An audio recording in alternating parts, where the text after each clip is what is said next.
What is up, everybody? True Evil here, and today we're going to be going over the new season balance update for Etheria Restart that's going to go in effect later this week. Really going to affect RTA because, well, there are some things in here that are huge W's that, as the community, we have been asking for, and there are some things that my eyes just got widened and my jaw dropped to the floor. And I'm like, what is going on here?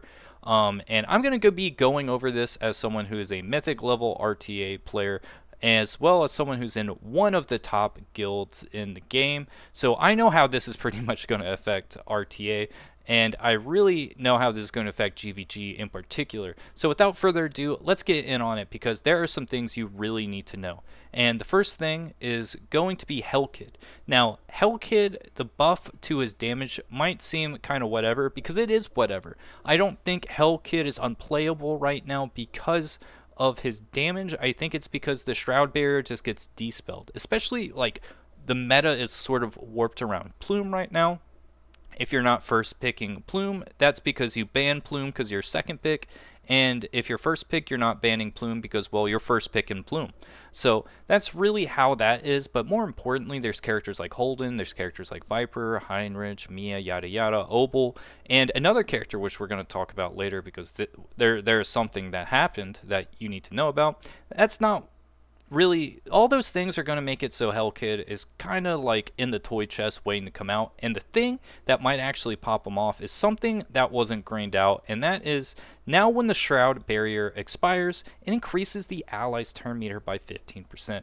Now we're going to need to play around with this because I do think this could be really helpful, but I actually think this isn't enough to like make him usable. So I think that's kind of funny because they've been buffing this man, and honestly, if this was 25% turn meter, I actually think he would be playable. But right now, yeah, maybe. I honestly think the Shroud Barrier effect, increasing turn meter, doesn't help like a Bruiser Hellkid. What I think this is going to help is Rev Cleave Hellkid. So the way they changed this kid up, actually just making him do more damage as well as adding the turn meter increase to all allies. I think this is just setting up to Hellkid is now a Rev Cleave unit. So I think that's kind of funny. So that's something I'm going to pick out because this is definitely a Rev Cleave thing in my opinion because, well, you want your Messiah, right, to get an increased turn meter. You want them not to get CC'd or debuffed or anything crazy. So it's just like, yeah, great. So that's how I think about that. Now the Rosa thing is like nice, but it's like kind of whatever. I don't think this is really going to change her usage at all. Sukiyo, her buff actually is going to help a lot in PvE if you can't clear in like 30 seconds. And I do think that her cooldowns should be affected on her as well. So definitely going to be like nice to see how this is going to change on the second skill. But usually every time I've seen Sukiyo lately, it's based off of just you're going to win in the first 20 seconds or you're going to lose. And that's because of how Cleave is right now. Usually they go Sukiyo, Beonten. Yeah, it is what it is on that. But for a second turn player bruiser style Sukiyo me, this is definitely a huge improvement. So really like that. Now we're going to talk about the first thing that is just like, holy moly, I can't believe they did that. And that is bum bum bum bum, the increased damage of Born. And more importantly, this. I don't know why they didn't put third skill, because this is definitely the third skill here.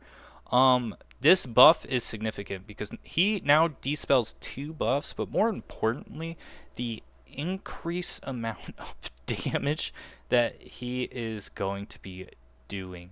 40% damage increase to Born is definitely a lot. The 30% increase on his skill 1 is a lot, and more importantly, that 100% damage dealt heal. That everything that happened to him is going to push him into busted territory. You might not see him a lot because, well, he's one of those units that needs to be max latticed, and he is actually really strong, but you have to have the right units. So if you do see some of these OP Dark Moon Borns, Tiger Yin Borns, they're only really right now existing on whale accounts. I know 3 or 4 people with extremely busted Borns, and a couple of them, if they go their Born route, I can't beat them in RTA. I'm going to be honest about that. And I think these buffs definitely just push Born into being an OP unit for GVG especially. Definitely a character you should look into. Definitely a character you look. Yeah, I can't believe they buffed him. This is definitely going to impact him. And as personally as someone who is a light spinner in this game, I'm just not going to have the lattices for a while, because even though I really just want to buff him now, I need to have like a bruiser style Nymphonial, which requires her to also be pretty latticed up. And I just don't have 24 gold lattices around, but if I did, I would up this. Just kidding. I would actually up this next thing, because holy moly, Giada got an incredible buff. She now is going to take 15% less damage, and she's going to get effect res by 30% increase. Oh my god! There are only like 2 people who use Bloodbath, Bruiser, Giada, and RTA. And let me tell you, the clips that get sent around about how stupidly busted, and sometimes when I watch myself get absolutely mowed down by this, it is astonishing. And now, Giada basically, I'm going to say 45% damage reduction, because, well, if you're building this Giada Bloodbath team, you're definitely going to have that in the first turn. Yeah, Giada is going to be incredible now. I don't know what to say. If you're a turn 2 player, I would 100% build her. I am definitely, she is my next like bruiser style character I'm going to be upgrading after I lattice up Lily from the box, as well as just like lattice up my characters, just beef up my current roster. Giada is 100% the character I'm going to be upgrading. Like, holy moly. 45% damage taken reduction on top of Bloodbath, and like the effect res, like, she's going to be insane. I'm not kidding.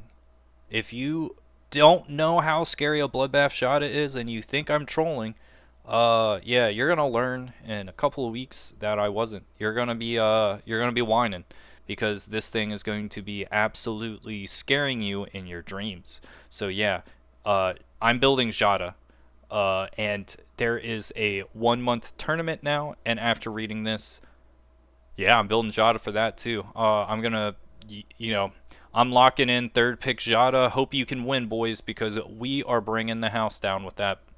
So that's what I'm going to say with there. Now, the next thing we're going to talk about is Nahor, because Nahor got a lot of things that are definitely going to make him a lot better, which is they added freeze to a 2nd skill, and more importantly, they made his 3rd skill a multi-hit chance to inflict freeze. And freeze is really important because Plume has sort of warped the meta, and the thing that makes Plume extra busted, in my opinion, is Plume's skill 2, which gives that 8% increased turn meter to all allies. There's so many ways to increase turn meter right now with like Freya, Fushu, Plume, etc., and it just makes it so freeze stonks are just going up. So I'm really glad they upgraded Nahor, and yeah, I think it was definitely a deserved buff. So really glad on this, even though I hate CC with a passion.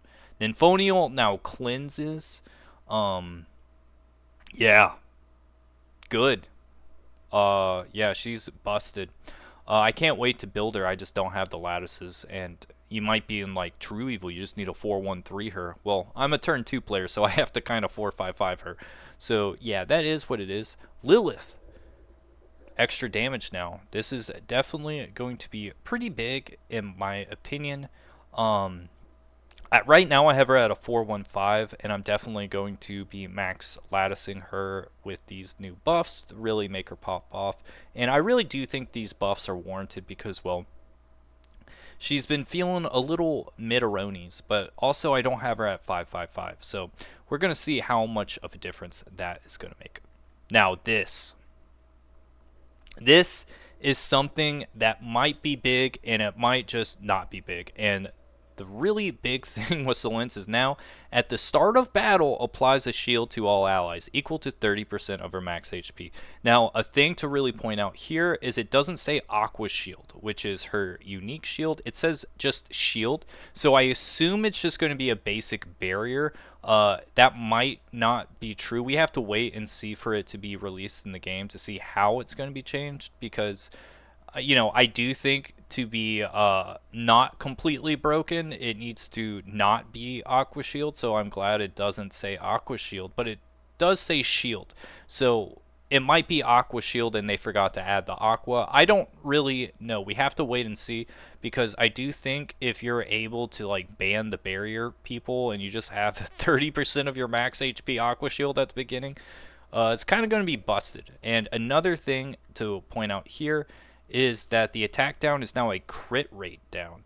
And yeah, I definitely think this is going to be an increase in terms of the turn to mirrors. Solence is really good in just playing against the bruiser mirrors, just because of forgetfulness and how impactful it is against a lot of characters such as like Tiamat and Viper, etc., etc. So really glad they added this change, but the shield thing is what's going to be really mattered. So definitely going to need to see what goes on that. And I really want to see if this is just a basic shield or it's Aqua Shield. I really wish it would clarify that a little bit, but it is what it is. It's just notes. Hoyon got a significant increase in her damage, and I still think she's not going to be played that much this season still. So that's it. Now the big thing here is they did not green this on the Yoi, and I see an increase in damage, which is definitely going to be good. It's definitely going to make her more usable. Right now, Messiah is the king of cleave, and there are some Yelly players, but the only times I really lose to Yelly is like if they hit like 5 and 5 in a row, or it's a bruiser mirror. And this damage is all of this is going to help Bloodbath Yelly, I think, substantially, but more importantly, how this is going to help like cleave Yelly is the thing that wasn't highlighted, which it now has a 50% chance to steal one buff. So if you haven't 555 Yelly, you're sitting at that 455. Now's the time to 555 because 50% chance to steal a buff. You hit 5 times, you're probably going to steal 2 or 3 buffs. And there are some buffs that are definitely going to be needed to be stolen. Looking at you, Hoyon. Yeah, steal Hoyon's buffs. There's a lot of things you can steal that are substantial and are going to impact the game a whole lot more. So definitely a big thing on that. It's definitely going to make that go from a 455 character to a 555. Musu Blade Sutamo, I don't think this is going to really help him. I played against one, and it did 75% of my my TMS HP in one hit, and I was like, wow, that's scary. And then I kind of like steamrolled him after that, and I didn't really matter. So yeah, I don't know. I don't think this is enough to make him great, but I will test it, I will see, but I still think this is kind of a whatever. Nell got her speed increased, and I do use Nell in Cage Rumble, and that's it. I did use her for Apate anti-sync echoes, but I don't think that's necessary if you have Lily. And yeah, she's still kind of AliExpress Lily, except now she's the fastest character in the game, so cool. Victor got his damage increased, but I don't think this is enough to make him worth it. We'll see. Definitely sad to see the homie who was so strong in the final test not shine anymore, because Victor was definitely a character I liked. So yeah, it is what it is. Rin. Now this is a big one on the SRs, which is has a 100% chance to inflict taunt for 1 turn, which basically means is Rin, you can build her more tanky now, and you can do a little bit less effect accuracy to pretty much guarantee it, because now she has that 100% chance of infliction. So yeah, it's definitely going to be good. I really like using Red Rin. I mainly use her in GVG because, if I'm being honest, she always gets banned in RTA. So definitely going to help out in GVG. I would say RTA if she isn't banned every time. Now, Rin the Unbowed just got a 10% increase, 0.10%, let's just say 0.1. It's a 0.1 increase for every 1 speed she has, and she usually has about 350 speed, which means she just got an insane amount of increased damage. 35% increased damage on the skill 2. Yeah. That's going to be insane. We're definitely having to test that. I don't know. Kazuyo, pretty much the same thing that happened with Tsukio. And then this, I still probably not going to use Kazumi Kazuyo, but it is what it is. Here, this is the first nerf in Etheria Restart, and the first nerf is well deserved because I hate Kazuyo. Kazuyo, 5th pick, is pretty much something that really ruined the game, and I'm really glad that they nerfed her skill 1 down to 1 turn, because this is something that that was like in my feedback when I submitted my feedback. It was one of the 2 things I submitted. I think both of the things that I said needed to be fixed were fixed, and I'm really glad about that. And what I wish they did on this nerf is I really wish that they were kind of keeping her the same in PvE and only nerfing her for RTA, because, you know, she is such a substantial unit in Doki Doki, and I do think people who are struggling with Inferno Doki Doki might have problems because of the skill too. But most of the people I talk to who struggle don't realize they need a 555 their Kazuyo, and they have like this 415 situation going on. So yeah, that's it. Glad she got nerfed. I hate this character. Delete her. Throw her in the garbage. RC77, skill cooldown reduced to working with cleave like a snack. Nice, nice. Now, there are 2 things on the shell buffs and debuffs that are going to be huge. And the White Fang thing, I don't really care. For the first buff, there's 3 things, because it's 2 buffs and 1 nerf. The first thing is Alicorn. Alicorn now dispels 3 debuffs instead of 2, and this is really important because if you have been using Alicorn a lot, most of the time you notice that you have 3 or 4 debuffs, and most of the time it isn't that 1 debuff that you want to get cleansed that gets cleansed. So definitely glad that it's 3 instead of 2 now. Definitely going to need to test this. I'm definitely building Alicorn this week, and I'll be testing it out to see how substantially better this is. But this is a huge W in my book.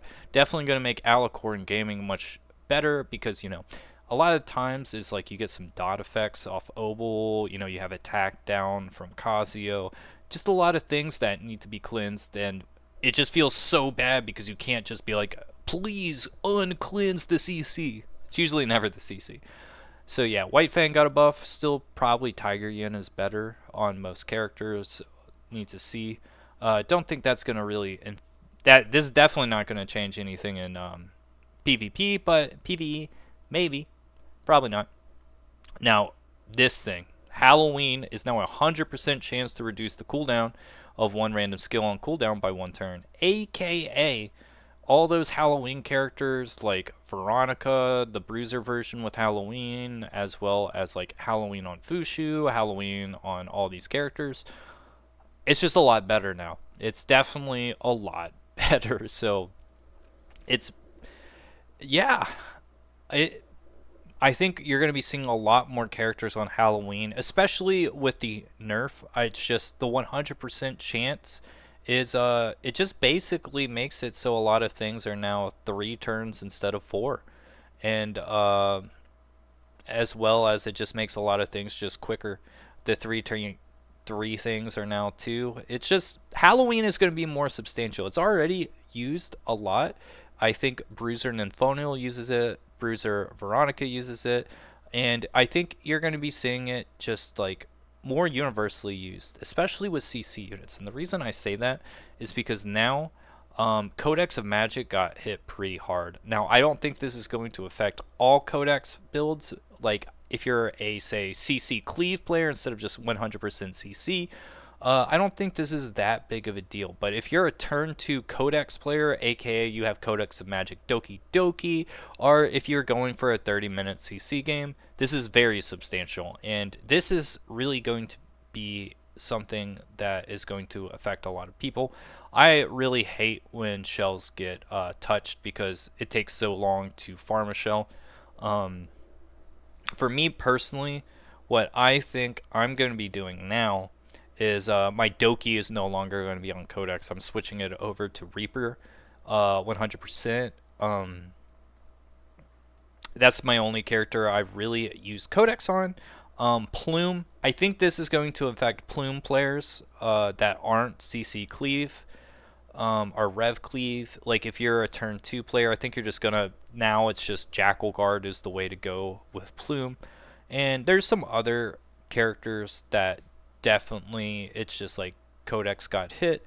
So basically, if you're not winning in the first 2 minutes, this is a big deal. Other than that, yeah.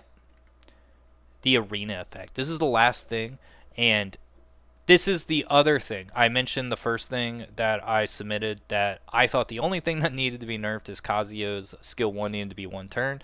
This is the other thing I suggested, and I am actually really glad they implemented this. And I put that the first, I think this is, actually no. What I put was it just needed to be flat out changed to 15, but the first being 20 and subsequent triggers require 15. I actually think that's better than I suggest. This is a huge W, and I'm really glad about this. So really glad the Etheria effect is going to be in effect, and it's going to make everyone who cries that games last too long, well, it shaved down some time, so better be happy. So that's all the changes. The big things that I was like, what is going on here, is definitely going to be the Born and the Jada, and the Silence maybe, but Born got buffed, and most people can't really afford to max out DPSs like that. So what you're going to be seeing in the next week is all the whales who buy lattices are going to be maxing out Borns, and I've seen some scary Borns. In my day, I've seen the scary ones. My friends have, some of my friends have like the best Borns in the game, and they're extremely scary. And some of them, I can't beat it. And now they're buffed, so yeah, that's gonna be really interesting to see in GVG. So that's everything. Let me know what you think about this balance patch. I think it's a huge W, but I don't understand the Born buff. But let me know if you think Born deserved that buff. Let me know if you're scared of getting hit with that Dark Moon. So that's it for now. And let's... I'm probably not going to be posting videos until either the 24th or 25th. So I'm going to take a break tomorrow, but I'll see you soon with more Etheria Restart content.